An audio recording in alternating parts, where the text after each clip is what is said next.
Dear devotees, tonight we're celebrating Maha Shivratri, which is actually Shiv and Parvati's marriage anniversary.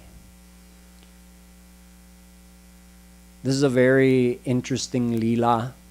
We don't have that many Leelas about Shivji or Parvati. There's a few described in our scriptures, but not to the extent that we have Leelas of Shri Ram and Shri Krishna. So whatever Leelas of Bhagwan Shiv we do have are very precious. And this Leela, amongst other places, is described in Tulsidas Ji's Ramayana. So Tulsidas Ji explains that when Shiv and Parvati got married,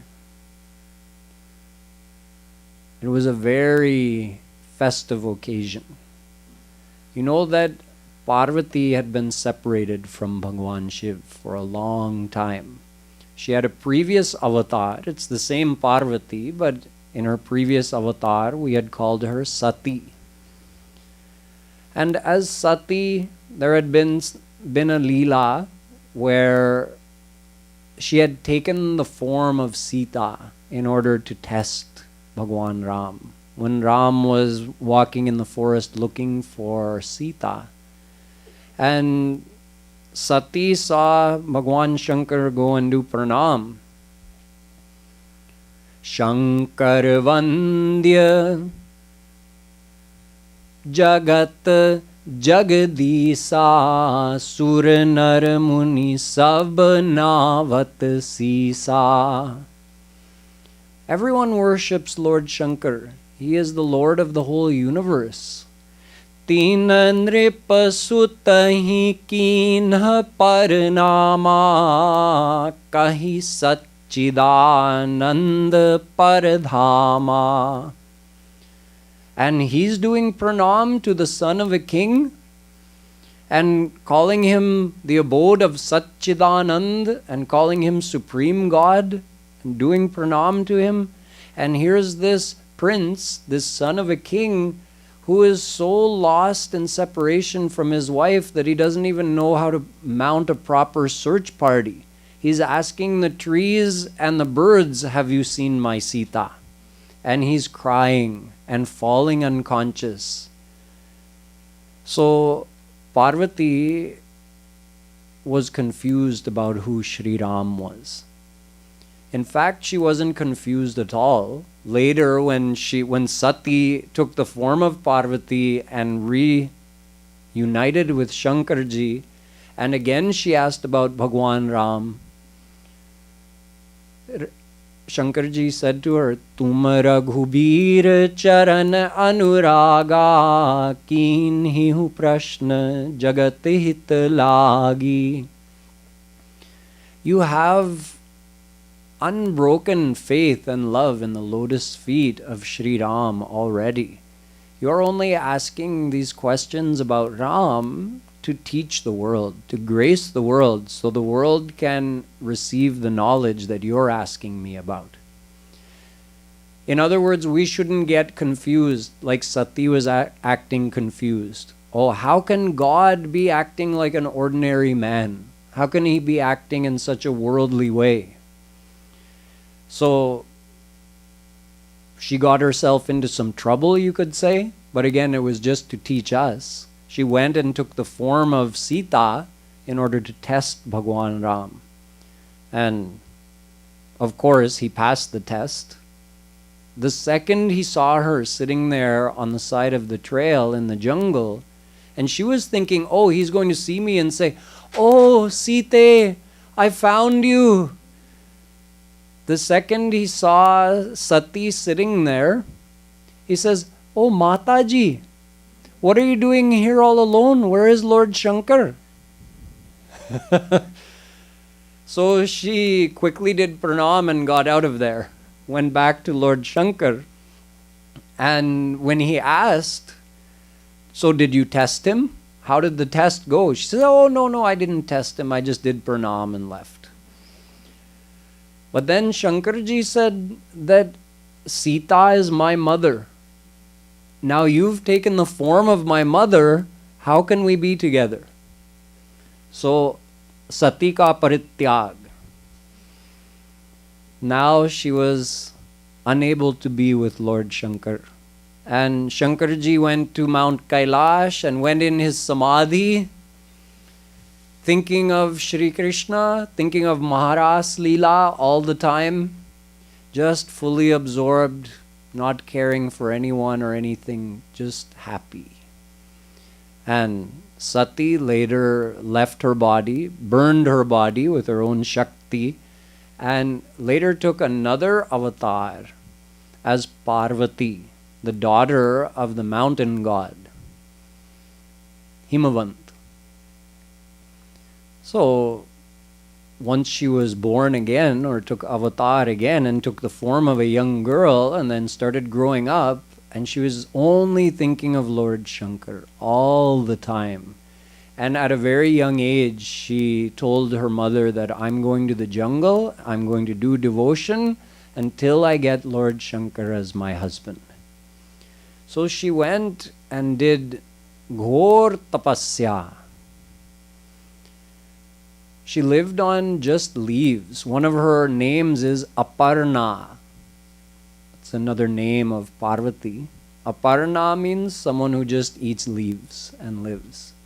So she stayed there in the jungle, eating nothing but leaves, drinking some water, and just remembering Shankarji all the time. This went on for a long time, and Shankarji is in his divine state on Mount Kailash, so he has no idea that Parvati ji is trying to win him through her devotion. And everybody wanted Shankar and Parvati to get together. So of course, who's the one who usually gets involved when something needs to happen? Naradji. Naradji plus 6, Saptarshi, they went and they talked to, there's a whole other story about how first they sent Kamdev. They said, let's send Kamdev. He'll awaken love in the heart of Bhagwan Shankar, and then he'll want to marry Parvati. So Kamdev came and tried to disturb Shankar's samadhi. Instead of opening his 2 eyes, he opened this eye. Kamdev bhasma ho gaye. Yeah, he's also known as Anang. Anang, without any ang, without any parts of his body. Later he got another body, but Shankarji turned that one to ashes. So now Naradji and Saptarshi, they had to do something because the plan with Kamdev failed miserably. Shivji showed that he's unaffected by material desires. So Naradji and they went to him and they had some discussion, and then they decided, okay, let us go and test Parvati's love and see if she's qualified to marry Bhagwan Shankar. So they went to her, and Naradji and these great rishis, imagine how intimidating it would be as a young girl to have Naradji and these great rishis, Vashisht and Vishwamitra and everybody coming. And what are they doing? Behkane ke liye aa rahe hain. They come and tell her, why do you want to marry Lord Shankar? He's not going to be able to make you happy. You know, he just sits on Mount Kailash and he's absorbed in his own samadhi. He doesn't know about anything or anyone. He's not going to give you any affection. He has no possessions to share with you. No house. Just barely a leopard skin to cover his own body. Plus, have you seen his entourage? All the bhoot, pret, ghouls and goblins. Plus, not to mention his own appearance. He's wearing a mala of skulls and he has a snake around his neck and his hair is matted up and he covers himself in ashes. why would you want to marry someone like that? Shouldn't you marry someone like Lord Vishnu who would make you happy? He has all the opulence. His divine darbar is full of all respectable personalities. He himself is dressed so beautifully.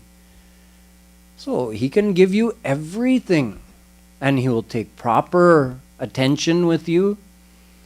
So he can make you happy. Bhagwan Shankar can't make you happy. So love Bhagwan Vishnu, not Bhagwan Shankar. This was their advice to her. This was the big test.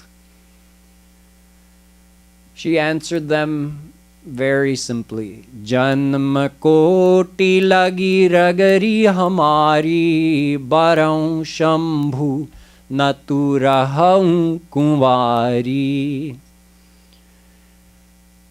Either I will marry Lord Shankar, I will marry Shambhu, or even if I have to remain unmarried for millions and millions of lifetimes, I will do so. But I will marry him or no one. So now Saptarshi saw the test was over. There was nothing more to test her with. She's obviously at the highest level of prem for Bhagwan Shankar. So they went back and told Shankarji. Shankarji agreed then to the marriage, and everything was arranged. So of course Parvati ji went back to her home, and Shankarji got ready from his side, and they got a big procession organized. But initially the procession was like Indra and all celestial gods, and Brahma was there and Vishnu was there. So it was a very glorious procession. But once they got started, Bhagwan Vishnu kind of said, just in a joking way, to Lord Shankar, I don't think this barat is suitable for you. Why don't you call your people? So he called all of his Garna, all the Bhoot, Pret. So what his Garna looks like is beyond description. You've never seen anything like it. You've probably seen pictures, but if you saw it in person, you would probably faint out of fear. It's so frightening. But for Lord Shiv, it's no problem. See, Brahma, Vishnu and Shankar, when they take avatar in a Brahmand, you can say each one has a task of managing a particular guna of Maya. So they're also called Gunavatar. This doesn't mean that they're affected by Sattvarajtam of Maya. It doesn't mean that they're under Maya. No, they come here, they visit here, they set up they establish their abode here in our Brahman. And as part of the system of creating, maintaining and protecting, each one of these Gunavatar, Brahma, Vishnu and Shankar, they have to, you can say, adopt or manage one guna. So Brahma creates, so he manages Rajoguna. Vishnu protects and maintains, so he manages Sattvagun. And Lord Shankar has to destroy the Brahmand at the end of its life, at the time that the Brahmand has to finish. So Shankarji destroys it. That's also part of the process. Before it can be created again, it has to be destroyed. So Shankarji manages the Tamogun. This is why he has such an entourage. So it's suitable, you can say, to his position, what seva he does here in this Brahmand. So all of these came. some with eyes in the wrong place on their head, or an extra eye, or missing an arm, or missing a leg, or maybe 3 legs. Just completely bizarre. And now Lord Vishnu says to him, ab theek lag raha hai. Now let's go. So now the Bharat headed out. And they headed up into Himalaya, to the place where Parvati Ji's family is. And when they arrived, you see, Parvati Ji's mother, she didn't know all of this. She didn't know what to expect. So when she saw the Bharat arriving and Lord Shankar coming, and Shankarji's appearance is kind of shocking as well. And then she's told that your daughter's getting married to him. She almost fainted. And Shankarji wasn't making it any easier on her either. He's making faces at her and going, like, making it as difficult for her as possible. So she almost faints. But when she calmed down a little bit, Naradji explained to her, no, this is Bhagwan Shankar. Nothing about him is amangal. Everything is mangal. He is Bhagwan himself. And for your daughter to get married to him is a great, great thing. So she understood after that, and the marriage took place. So the new moon in what is for us the month of February, the Amavasya, that's the time that Shankarji's marriage to Parvati happened. Now, this is a Leela because Sati or Parvati or whatever name you want to use for her, and Lord Shankar, they're not two, they're one. Shankarji is Shaktiman, Parvati is Shakti. She is called Uma. U is a name of Shankar. U means Shankar. Ma means Yogamaya Shakti. Yogamaya Shakti is God's personal power, which has Ahladini Shakti, Sandhini Shakti, Samvit Shakti, bliss, knowledge, divine existence. All of that is a manifestation of Yogamaya Shakti. And that Yogamaya Shakti allows God to do all the impossibles. Whatever is impossible for us is possible for Him through Yogamaya Shakti. That Yogamaya Shakti is Parvati. So Uma, the Yogamaya Shakti of U, meaning Shankar. So Shakti and Shaktiman, meaning the one in whom the Shakti resides, the two cannot have separate existences. Because they are divine, Shakti can be seen in a separate form and Shaktiman, Shankar, can be seen in a separate form, but they're not separate. They're one and the same. Just like light and fire. Light, prakashakatva. The fire has a power to give light. So can you put that prakashakatva over here and put the fire over here? It's not possible. But in the divine world, because everything divine is naturally personified and has its own life, so you can have Shakti in her own form and Shaktiman, Shankar, in his own form, but actually they're not separate. They're one and the same. So one shouldn't think that, when Sati was separated from Shankar, then they were no longer together. Yes, this is physically happening, but internally, just like Sitaram were separated, they're never separated. But in the Leela, they were separated. So this all happened. This is part of Shankar and Parvati's Leela. And We remember that on Maha Shivratri, and the devotees of Shankar and Parvati, they have a leela that they can think of as a means of remembering their Ishtadev. There are two lessons that I would like to highlight based on the character, the personality of Shiv ji and Parvati ji.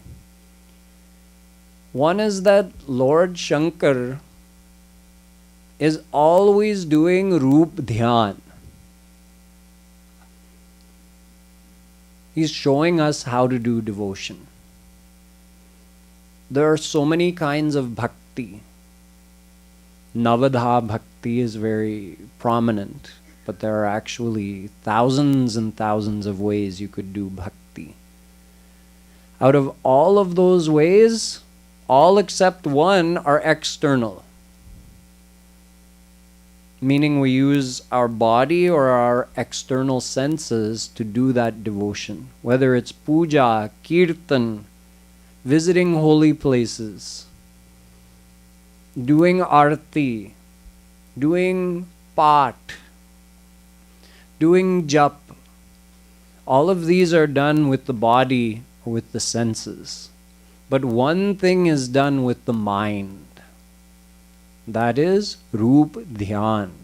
Call it Smaran, call it Chintan. It means thinking of your beloved God. Thinking of your Ishtadev, seeing your Ishtadev's form in your mind. When you do that, it means your mind is joined with God and your mind is purifying. So this is actually the most important form of devotion.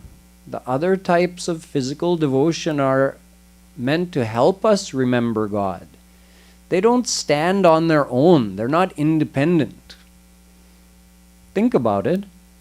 If you do jap, you're repeating a mantra or you're repeating God's name and you're counting how many times you do it. If you do that and you don't do Roop Dhyan, your mind is not going to be in some state of suspended animation, is it? It's going to be somewhere. So if it's not in God, if you're not doing Roop Dhyan of your Ishtadev while you're doing that jap, where will your mind be? There's only two options. Either it's in God or it's in the world. So if your mind is in the world, what is the value of counting something and saying a mantra over and over? No value. Zero. It's like multiplying by zero. 1 multiplied by 0 is 0. In other words, do 1 round on your jap mala, but have your mind somewhere else, no Roop Dhyan. The benefit of that equals 0. Do 1,000,000 rounds on your jap mala and multiply by 0. 1,000,000 multiplied by 0 equals 0. So the devotion we do where our mind is not attached to God, it's of no spiritual value. You could say that at least when we're during that time we're not engaged in some kind of bad behavior. Okay. But we're not getting the real benefit of devotion. For that, our mind has to be attached to God. That Roop Dhyan is the only type of devotion that is actually independent. Meaning, if you're doing Roop Dhyan, you don't have to do any other type of devotion. You're already thinking of God. Is God going to say, you thought of me lagatar, non-stop for 60 minutes. Lekin arti nahi kiya? No. He will say, oh, you did 1 hour of puja and pat and didn't even think of me once? That he'll say. But he's not going to scold you for doing nothing physically and remembering him for 60 minutes. So you see, the inner devotion is the one that's independent. The physical devotion can be added to the inner devotion. But if you just do physical devotion without Roop Dhyan, it's of no value. Lord Shankar is always on Kailash Parvat. And what is he doing in his samadhi? Some say he's thinking of Ram, some say he's thinking of Krishna. He's doing both. Ram and Krishna are not separate. They're not different. They're one and the same. So, say he's thinking of Ram, say he's thinking of Krishna. You learned this week that Shankarji is very attached to Shri Krishna and always wants to come and join the Maharas Leela especially. So you can imagine that when he's there on Kailash Parvat, he's thinking of Ras Leela, he's thinking of Shri Krishna, waiting for the next avatar of Shri Krishna so he can go and join in Maharas. In fact, Shankarji did not just take that Gopeshwar Mahadev form of his as a gopi just for Maharas. Many times he came into Braj in that form. So sometimes when he came to watch Krishna's Leelas, he just hid somewhere and wasn't visible, and he watched the Leelas. And sometimes he took the form of a gopi, Gopeshwar Mahadev, and he went and joined right in with the Leelas. Of course, you know that on the day of Shri Krishna's birthday, what we call Nanda Mahotsav, when Shri Krishna had come from Mathura the night before, and then the next day they celebrated his appearance all over Braj. So Shankar Bhagwan got called by Shri Krishna. In other words, Kanha is lying in his crib, one day old Kanha, and he's thinking, मेरे प्यारे शंकर जी नहीं आए, मैं तो गोलोक से आया हूँ यहाँ, वो मुझसे मिलने नहीं आ सकते. So he's thinking, Shankar ji, कहाँ हो? So Shankar ji heard the call and he came running from Kailash Parvat to have darshan of baby Krishna. But again, looking to his appearance, Mother Yashoda was a little hesitant, more than a little hesitant. She said, I can't show you my baby Lala. He might get scared looking at you. So she fully denied. No, ask for anything. Even give me shrap, but I'm not showing you my Lala. So Shankarji went over in a kunj on the bank of Yamuna river, and he started doing Roop Dhyan of Shri Krishna and crying. So when he was crying, you remember I told you that whenever anyone cries a tear to meet Shri Krishna, he cries a tear to meet that individual. So Vedavyasji says, Nimnaganam yatha ganga Devanam achyuto yatha Vaishnavanam yatha Shambhu. Just like Ganga ji is the greatest of all rivers and Shri Krishna is Dev of all the Devs, Bhagwan Shankar, Shambhu, is the greatest of all the Vaishnavas. In other words, he's the greatest devotee of Ram and Krishna. So there, as he began crying for the vision of Shri Krishna, over there in his cradle, Shri Krishna began crying. And he cried, and no matter what Maya Yashoda did or what any gopi tried, he would not stop crying. So eventually Maya thought, let me go and ask that Babaji, maybe he can help. So they found him, asked him to please come, and the second Shankarji came in front and Kanha and his eyes met, he stopped crying. Lala stopped crying. And both were lost in each other's love. And Shankarji entered into a state of samadhi, prem samadhi, like I was describing yesterday, where he's in sushupti avastha. He has no consciousness of his body, and yet he's still moving.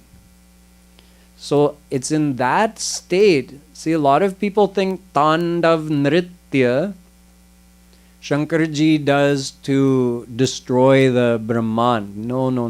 Tandav Nritya is a dance he does in Prem Samadhi.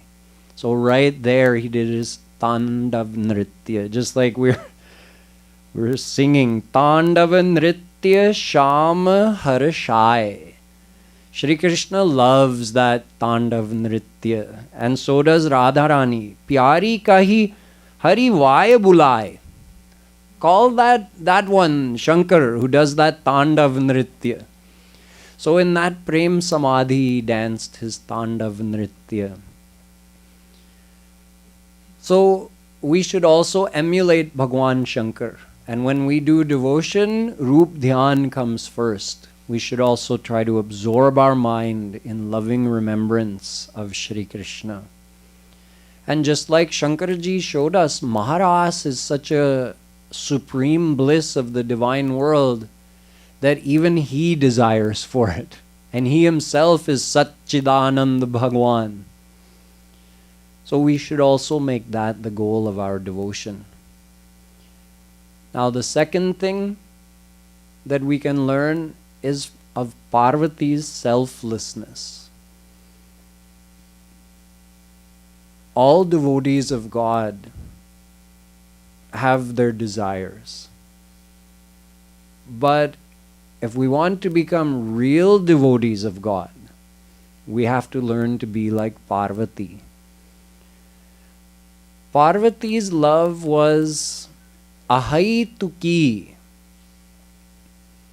In other words, hetu rahit.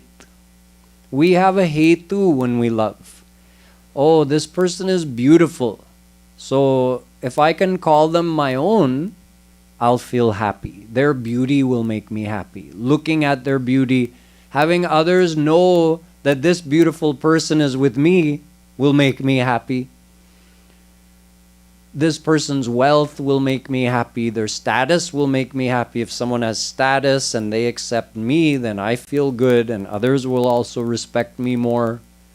We always have a reason for our love. But as you heard in the Leela that I explained to you, Parvati ji had no reason. She said, I don't care. Shankarji can ignore me. He may have nothing to give me. He may not be able to give me anything to make me happy. I don't care. I love him. This is true devotion.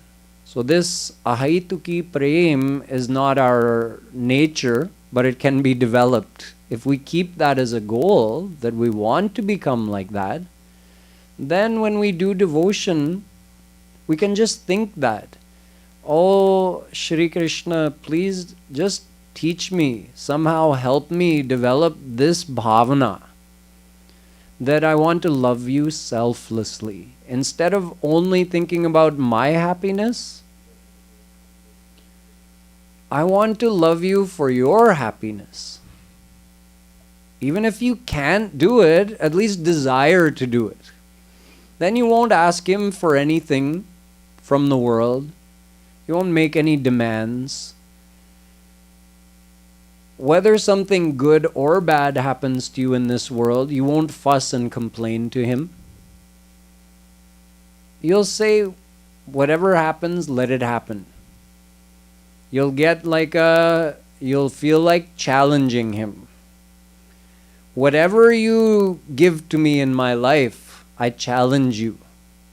My love for you will only go on growing.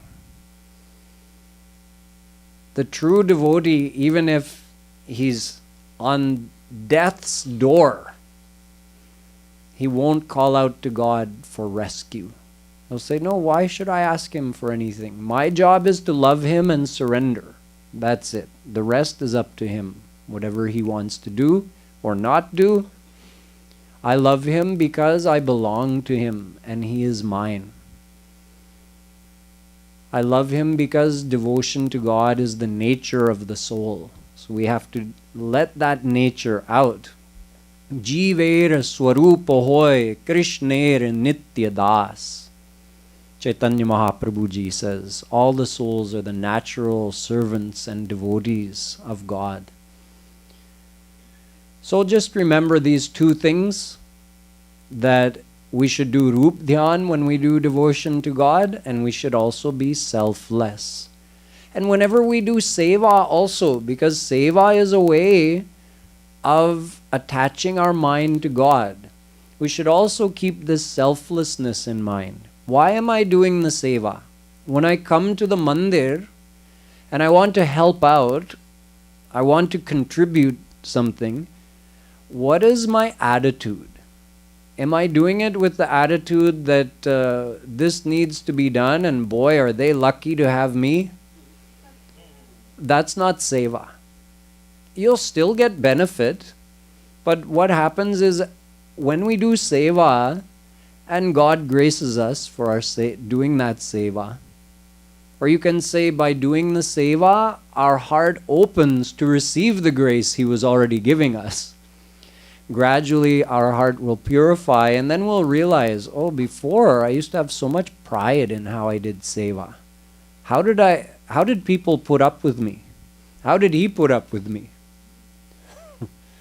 So then we start changing our attitude and feeling like, oh no, they're not lucky to have me, I'm lucky to have this Seva. Because through doing this Seva, I have an opportunity to attach my mind to God.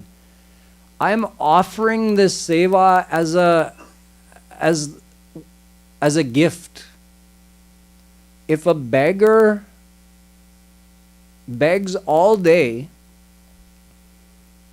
and ends up with $2 and thinks, there's some really sweet apples in this market and my $2 is enough to buy one apple.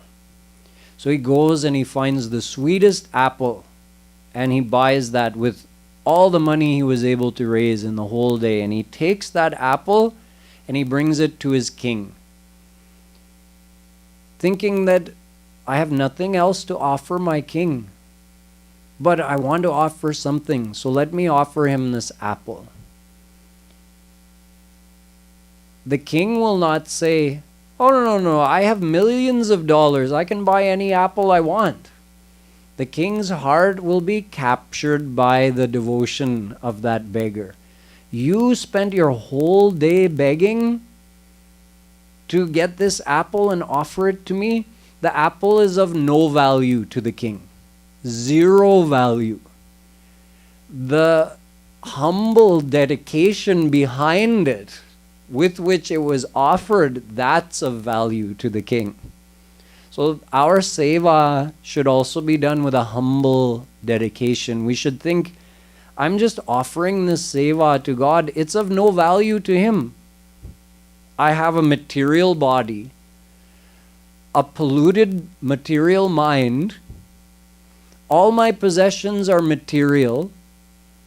God is divine. Everything of His is pure and the very form of Anand.